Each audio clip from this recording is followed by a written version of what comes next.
Nah, assalamualaikum WRWB. Astagfirullahaladzim. Jadi nggak serius ini WRWB. Assalamualaikum warahmatullahi wabarakatuh. Jangan disingkat doa dan pujian buat Allah Azza wa Jalla. Tanpa setahu saya, ternyata suami saya sudah lebih dari 10 tahun menikah siri dengan seorang janda punya anak 3. Umurnya sama dengan saya, Ustaz. Alasan suami saya itu menikah lagi karena menjalankan sunnah. Masya Allah, Masya Allah. Ana minum dulu jemaah. Bismillah.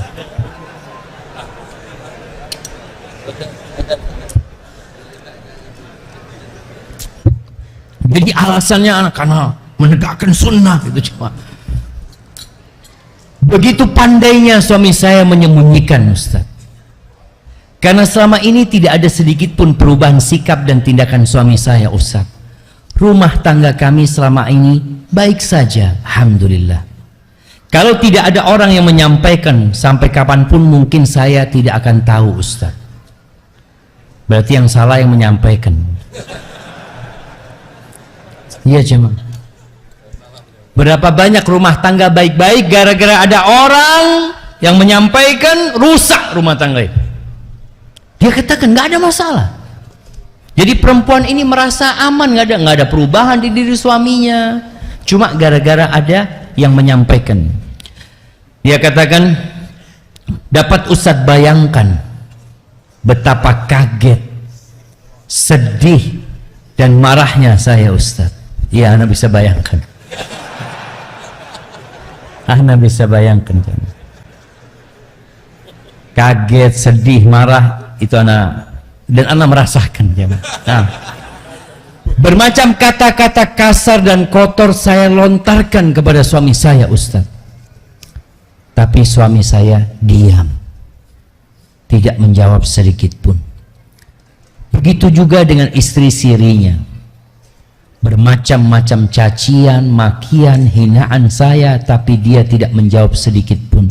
Dia cuma diam saja, Ustaz. Saya betul-betul tidak terima. Saya merasa sudah dibohongi selama ini, Ustaz. Tapi saya mau mempertahankan rumah tangga kami, Ustaz. Jadi saya buat surat cerai untuk istri sirinya itu. Dan saya paksa suami saya untuk menandatanganinya, Ustaz. Suami saya menurut saja, tanpa kata-kata dari mulut suami. Saya kirim surat itu ke istri sirinya, Ustaz. Jadi semenjak itu saya melarang suami saya berhubungan dan berkomunikasi dengan perempuan itu. Bermacam cara saya lakukan, termasuk mengekang kebebasan suami. Kayaknya diikat suaminya di rumahnya, agar tidak ada kesempatan lagi untuk suami saya bertemu dan berkomunikasi dengan perempuan itu. Suami saya nurut saja demi keamanan rumah tangga kami. Saya selalu bilang pada suami saya bahwa apapun bentuk pemberian dan bantuan suami saya kepada istri, siri dan anaknya itu, saya tidak rela dan tidak ikhlas walaupun anaknya itu anak yatim.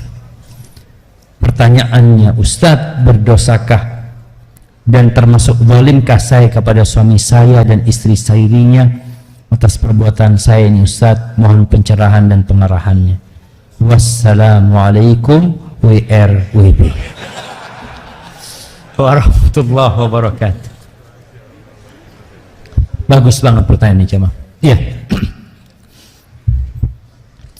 Ana perlu jelaskan bahwasanya yang dilakukan suami anti bukan kezaliman. Kenapa suami anti menyembunyikan pernikahannya? Karena dia cinta sama anti. Dia tidak ingin rumah tangga itu berantakan. Dia tidak ingin menyakiti hati anti. Perempuan ini jemaah, ditinggal suaminya merantau 2 tahun, nggak apa-apa. Bahkan suami yang mengatakan, dia aku nggak bisa pulang nih, nambah 3 tahun. Mafi muskilah, nggak apa-apa mas, mau 5 tahun, yang penting fulusnya kirim. Iya, banyak perempuan seperti itu jamaah. Tapi kalau dengar suaminya kawin lagi, kiamat dia jamaah. Padahal rumah tangganya baik-baik, nggak ada apa-apa. Jadi masalahnya cuma masalah kecemburuan yang dibarengi dengan bisikan setan. Kita tahu jemaah, perbuatan di antara perbuatan yang paling disukai iblis adalah perceraian. Rumah tangga anti baik-baik 10 tahun, nggak berubah suami, menghormati anti, bahkan mungkin yang diberikan kepada istri sirihnya itu sesuatu yang sedikit sekali. Karena terbukti tidak ada perubahan dalam kehidupan rumah tangga anti. Berarti aman-aman saja. Gara-gara tuh orang yang menyampaikan, rusak rumah tangga anti. Bagaimana anti kemudian tidak sabar? Sabar itu pada hempasan pertama, jemaah. Iya, kalau dikatakan sakit hati, marah, emosi, tapi tetap tidak boleh mengatakan kecuali yang diridhain Allah Subhanahu wa ta'ala. Kenapa anti menuntut suami untuk menceraikan dia? Apa salah perempuan itu dan apa salah suami anti? Yang salah siapa jemaah? Yang nyampaikan. Oh, jemaah. Cuma ana ingin memberikan catatan ya. Kadangkala antum mengatakan ana nikah untuk menjalankan sunnah. Antum nikah karena nafsu, nggak apa-apa. Orang menikah karena nafsu itu boleh, tapi antum harus sesuai dengan sunnah, sesuai dengan syariat. Karena memang di antara tujuan menikah adalah menyalurkan syahwat, memperbanyak keturunan, memperbanyak umat Nabi SAW, memperbanyak aset. Itu di antara tujuan pernikahan. Maka ana rasa yang perlu anti lakukan adalah bertobat kepada Allah Azza wa Jalla. Ana lihat suami anti baik, madu, Masya Allah, betapa indahnya madu itu jemaah. Nggak dikatakan racun, dia nggak ngomong racun saya itu Zat, enggak, madu. Karena madu itu manis sebenarnya, cuma ada madu pahit. Nah, madu hutan mungkin, madu hitam yang pahit. Tapi intinya, anak kalau lihat rumah tangga anti baik-baik, nggak ada masalah. Maka anti mungkin perlu minta maaf, apalagi dikatakan suami minta maaf, suami diem aja, dicaci maki. Ingat malaikat mencatat semua cacian anti. Semua kata-kata kotor anti dicatat dan kelak akan ada pada catatan anti. Ini yang kau katakan. Padahal yang dilakukan suami bukan sebuah dosa dan kezaliman. Dan suami tetap berlaku adil sama anti, tidak menelantarkan anti, tidak melantarkan anak-anak anti, tetap berbuat baik sama mertua, sama orang tua, tetap baik-baik. Memang jamaah, apakah harus seorang suami menyampaikan dia menikah lagi? Lihat kondisinya. Kalau nanti akan berdampak kepada masa depan anak-anaknya dari istri keduanya, kepada hak-hak istri keduanya, maka engkau perlu menyampaikan. Namun perlu kadangkala waktu menyampaikan. Kadangkala ada waktu yang mungkin dia pilih kapan menyampaikan, kondisi istri juga pada waktu itu bisa nerima atau ngobrol sama keluarga istri dan berdoa. Hati istri kita itu di tangan Allah Azza wa Jalla. Allah yang membolak-balikkan hati dia.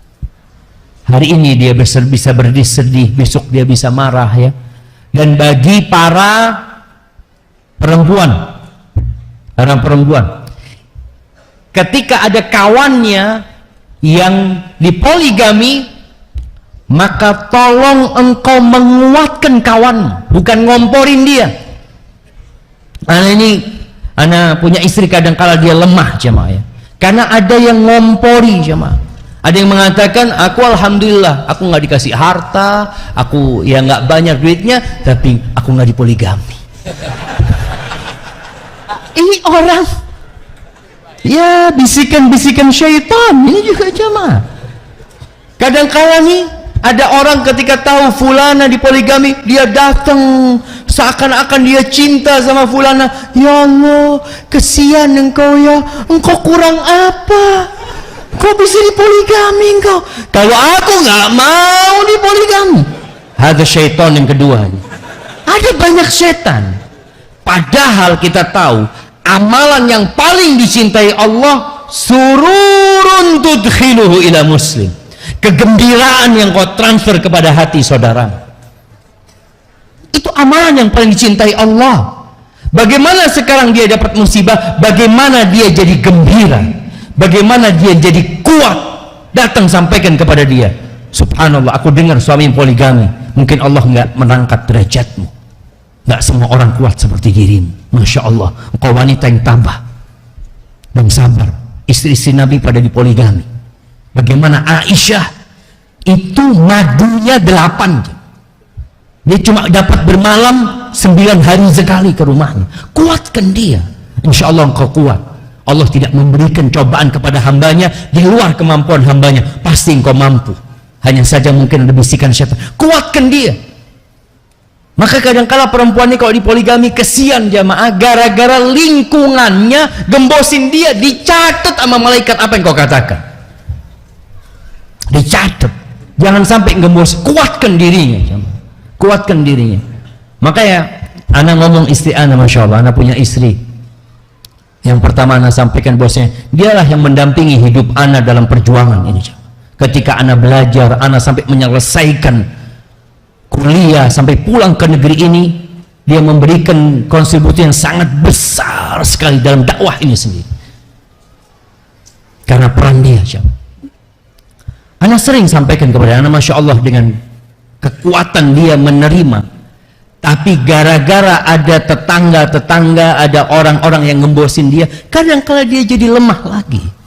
Maka tolong kita bersama-sama menjaga sunnah Nabi SAW. Yang nggak mampu jangan poligami.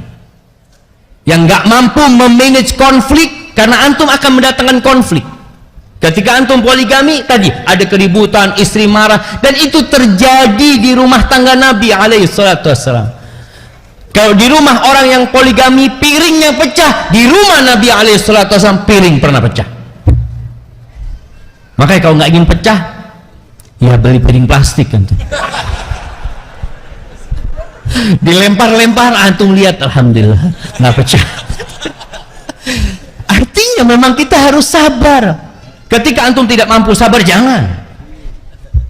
Yang ada antum akan ribut terus. Ini suami ibu ini, masya Allah, diem dimarahin. Nah, maka insya Allah ibu banyak istighfar, mohon ampun sama Allah Subhanahu Wa Taala, lanjutkan kehidupan ini. Mungkin Allah menyediakan bagi ibu yang bertanya ini derajat di surga yang amalan ibu nggak cukup. Allah kasih ujian ini. Dan insya Allah sekali lagi ujian itu sesuai dengan kadar keimanan kita. Jadi kalau ada perempuan, anak nggak mampu, engkau bukan nggak mampu, tapi engkau nggak mau. Karena kalau itu terjadi, berarti engkau mampu. Seperti itu. Namun kadang-kala memang ada yang menyebabkan rumah tangga harus berpisah. Boleh jadi karena ada kezaliman, atau memang ya ada perempuan yang kurang bersyukur kepada Allah Azza wa Jalla. Hadza wallahu a'lam bissawab.